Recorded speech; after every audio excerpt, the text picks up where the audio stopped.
साल 2013 16 जून का वो मनहूस दिन जब प्रकृति ने अपना रौद्र रूप दिखाया। उत्तराखंड की देवभूमि, जो अपनी शांत और दिव्य आभा के लिए जानी जाती है, अचानक प्रकृति के रौद्र रूप का गवाह बनी। पहाड़ों पर ऐसी प्रलय आई थी, एक ऐसी जल प्रलय जिसने पूरे केदार घाटी को चीर कर रख दिया। नदियां उफनती हुई राक्षस का रूप ले चुकी थीं, अपने रास्ते में आने वाली हर चीज को निगलती हुई।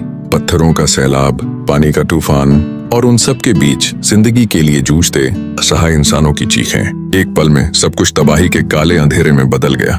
गांव के गांव पानी में समा गए, इमारतें ताश के पत्तों की तरह ढह गईं, सड़कें और पुल ऐसे गायब हुए जैसे कभी थे ही नहीं। हजारों लोगों ने अपनी जान गंवाई और लाखों तीर्थयात्री वहां फंसे हुए थे, मौत और जिंदगी के बीच झूलते हुए। लेकिन दोस्तों, जब सब कुछ नष्ट हो रहा था, जब उम्मीद की हर किरण बुझती नजर आ रही थी, तब भी बर्फ, पानी और चट्टानों के इस भयानक कोलाहल के बीच एक मंदिर अडिग, अचल, मजबूती से खड़ा रहा। हजारों साल पुराना केदारनाथ मंदिर। क्या ये सिर्फ पत्थरों का बना ढांचा है, या इसमें छिपी है कोई ऐसी दिव्य शक्ति, कोई ऐसा रहस्य जिसे इंसान आज तक पूरी तरह समझ नहीं पाया? यह सवाल आज भी हम सभी के मन में, हर श्रद्धालु और वैज्ञानिक के मन में गूंजता है।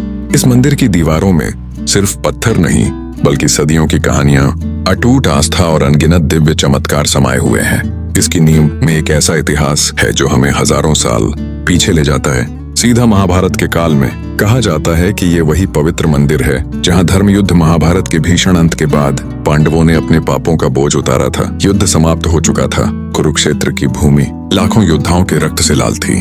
पांडवों ने जीत तो हासिल कर ली थी, लेकिन उनके दिल पर उस जीत से ज्यादा अपनों को खोने का और अपने ही हाथों से किए गए नरसंहार का बोझ था।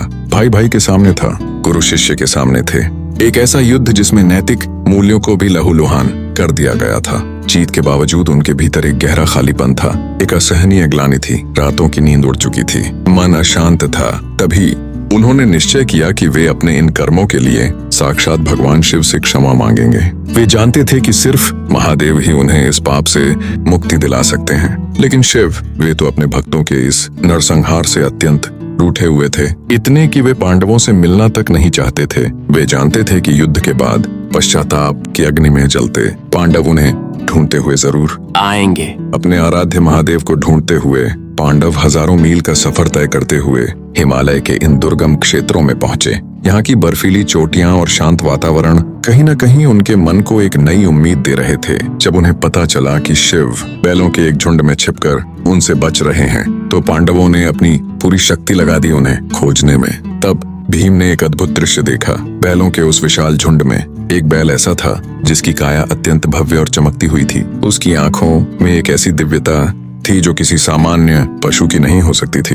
भीम की आंखें, जो युद्ध के मैदान में भी अपने लक्ष्य को नहीं चूकती थीं, उन्होंने उस दिव्य बैल को पहचान लिया। जैसे ही भीम ने उसे पकड़ने की कोशिश की, वह विशाल बैल, जो स्वयं शिव का रूप था, धरती में समाने लगा, अदृश्य होने लगा। और तभी उसका पिछला हिस्सा, उसकी पीठ और कुबड़ धरती के ऊपर रह गया। वह हिस्सा एक विशाल काले शिलाखंड का रूप ले चुका था। यही हिस्सा आज केदारनाथ में एक अद्भुत स्वयंभू शिवलिंग के रूप में पूजित है। कहते हैं कि बैल के बाकी अंग अलग अलग जगहों पर प्रकट हुए और वहीं बने पंचकेदार, तुंगनाथ में भुजाएं, रुद्रनाथ में मुख, मध्य महेश्वर में नाभि और कल्पेश्वर में जटाएं। लेकिन जो पीठ यहाँ केदार की इस पावन भूमि, उसने इस जगह को साक्षात शिव की धरती बना दिया। यह सिर्फ एक कहानी नहीं, बल्कि एक गहरी आस्था है जो इस मंदिर की हर ईंट में समाई हुई है। अब सोचिए, ये कहानी सिर्फ एक प्राचीन मान्यता है या इसमें कोई गहरा छुपा हुआ रहस्य है? क्या आपने कभी गौर किया है कि इतने ऊंचे पहाड़ों पर, जहाँ ऑक्सीजन कम होती है, जहाँ इंसान का सांस लेना तक मुश्किल हो जाता है, वहाँ इतना विशाल, इतना भव्य मंदिर आखिर किसने और कैसे बनाया होगा? आज भी आधुनिक इंजीनियरिंग के बड़े बड़े विशेषज्ञ इसकी बनावट को देखकर अचंभित रह जाते हैं। यह मंदिर पत्थरों को इंटरलॉकिंग तकनीक से जोड़कर बनाया गया है, बिना किसी सीमेंट या प्लास्टर के। मजबूत है कि यह हजारों सालों से हिमालय के भीषण तूफानों, भूकंपों और भूस्खलन को झेलता आ रहा है। मंदिर के गर्भगृह की दीवारें 12 फीट तक मोटी हैं, जो इसे अविश्वसनीय रूप से टिकाऊ बनाती है। पुरानी कथाएं कहती हैं कि इस मंदिर को पांडवों ने ही अपनी दैवीय शक्ति से बनाया था। बड़े बड़े पत्थरों को उठाकर भीम ने इसकी नींव रखी थी। क्या यह महज एक लोक कथा है, या इसमें प्राचीन भारतीय विज्ञान और इंजीनियरिंग का कोई छुपा हुआ राज है जिसे हम आज तक पूरी तरह समझ नहीं पाए। और इन पत्थरों की जुबान आज भी कहती है कि यह सिर्फ एक मंदिर नहीं बल्कि पाप और मोक्ष के बीच का एक अद्भुत पुल है जो मनुष्य को उसके कर्मों से मुक्ति दिलाता है। कहा जाता है जिसने एक बार पूरे मन और श्रद्धा से केदारनाथ के दर्शन कर लिए उसके भीतर मृत्यु का भय खत्म हो जाता है। यह स्थान सिर्फ एक तीर्थ नहीं बल्कि आत्मा की शांति का धाम है जहाँ मनुष्य अपने लौकिक बंधनों से मुक्त होकर परम सत्य की ओर अग्रसर होता है। शायद इसीलिए अपने कर्मों के बोझ से दबे पांडव भी यहाँ भगवान शिव की शरण में आए थे ताकि उनके पापों का बोझ हल्का हो सके, ताकि उन्हें मोक्ष की राह मिल सके। यहीं से उन्होंने अपनी स्वर्गारोहण की अंतिम यात्रा शुरू की थी, एक ऐसी यात्रा जहां शरीर त्याग कर आत्मा सीधा स्वर्ग की ओर प्रस्थान करती है। उनकी अंतिम आशा, उनकी अंतिम प्रार्थना सब यहीं से निकलकर बर्फीली चोटियों की ओर अनंत में गुम हो गई। यह स्थान सिर्फ अतीत की कहानियां नहीं सुनाता बल्कि वर्तमान में भी हर भक्त को एक नई दिशा, एक नई उम्मीद देता है। यह एहसास कराता है कि जीवन क्षण भंगुर है और मोक्ष ही परम लक्ष्य। लेकिन दोस्तों, रहस्य यहीं खत्म नहीं होता। हजारों सालों के मंदिर इतना मजबूत क्यों है, इसकी नींव इतनी गहरी क्यों है, और ना ही यह कि 2013 जैसी भयंकर तबाही में जब चारों ओर मौत का मंजर था, जब प्रलय ने सब कुछ लील लिया था, तब भी यह मंदिर अक्षुण्ण कैसे रहा। उस भयावह दिन जब मंदाकिनी नदी अपने रौद्र रूप में थी, पहाड़ों से लाखों टन पानी और मलबा मंदिर की ओर बढ़ रहा था। हर कोई यही सोच रहा था कि अब मंदिर का अंत निश्चित है। लेकिन तभी एक चमत्कार हुआ। मंदिर के ठीक पीछे एक विशाल शिला, जिसे आज भीम शिला के नाम से जाना जाता है, आकर रुक गई। इस शिला ने जल के प्रचंड वेग को 2 हिस्सों में बांट दिया।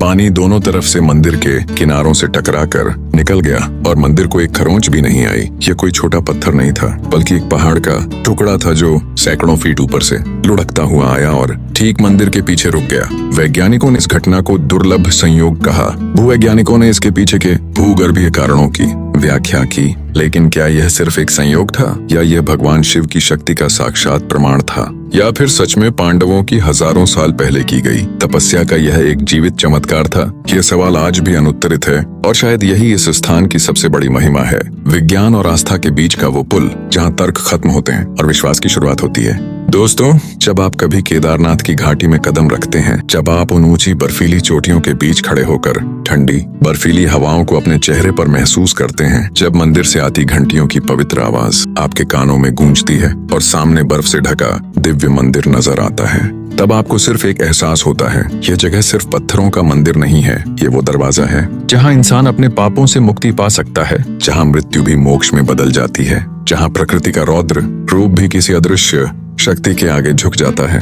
यह एक ऐसा अनुभव है जो जीवन भर आपके साथ रहता है। यह हमें सिखाता है कि कुछ चीजें ऐसी होती हैं जो मानवीय समझ से परे होती हैं। यह हमें याद दिलाता है कि आस्था और विश्वास की शक्ति कितनी अद्भुत हो सकती है। यह हमें यह भी बताता है कि प्रकृति कितनी शक्तिशाली है और कैसे कभी कभी दिव्य हस्तक्षेप हमें उन शक्तियों से बचाता है। तो अगली बार जब आप केदारनाथ की ओर कदम बढ़ाएं, तो याद रखिएगा, यह सिर्फ एक तीर्थ यात्रा नहीं है, यह एक इतिहास है, एक रहस्य है, एक आस्था है। यह वही पवित्र भूमि है जहाँ पांडवों ने अपनी कहानी अधूरी छोड़ दी थी, जहाँ उन्होंने शांति पाई थी और भगवान शिव ने अपने भक्तों को एक ऐसा मंदिर दे दिया जो समय, आपदा और प्रलय सबको चुनौती देता है। यह सिर्फ एक मंदिर नहीं बल्कि शिव का जीवित जागृत चमत्कार है।